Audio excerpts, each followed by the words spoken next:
Olivier Lacombe, je travaille au Centre Information Jeunesse du Val d'Oise, en charge de la coordination du réseau Information Jeunesse,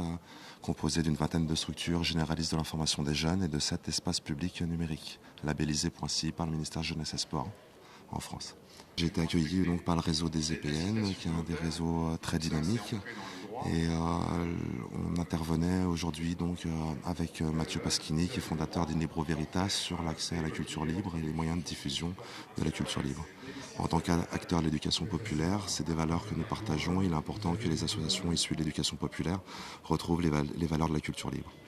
C'est aussi l'occasion pour moi de pouvoir enrichir mon réseau et de rencontrer d'autres personnes et de découvrir effectivement d'autres associations et d'autres travails très intéressants autour de l'accès aux nouvelles technologies. Je suis Mathieu Paschini, je suis le gérant et fondateur de la maison d'édition et du site web Inlibro Veritas. Donc Inlibro Veritas est une maison d'édition fondée en 2005 qui a pour objectif l'accès, l'échange et le partage démocratique, universel et fraternel du savoir et de la culture.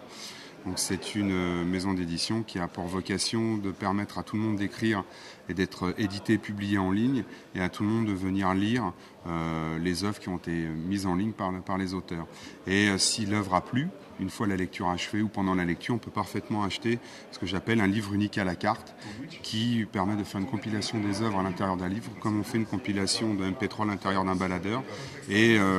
l'acheteur, le lecteur, donc, peut faire la compilation des œuvres qu'il souhaite et composer lui-même la couverture et d'acheter le livre dans les quantités qu'il veut à partir de 1. Donc c'est un modèle économique qui est basé sur l'éthique et l'écologique, puisqu'il n'y a pas de livre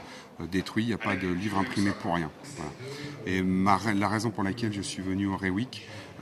c'est pour justement faire la promotion, la diffusion, l'explication et un petit peu d'éducation autour de ce que sont les licences de diffusion de la culture et du savoir libre, et expliquer comment fonctionne le droit d'auteur et qu'est-ce que l'on peut faire et comment on peut s'accaparer les outils de l'Internet et des nouvelles technologies pour faire sa propre promotion en tant qu'artiste, ou d'essayer de comprendre en tant qu'acheteur les mécanismes et de mieux dépenser plus intelligemment son argent vers des nouveaux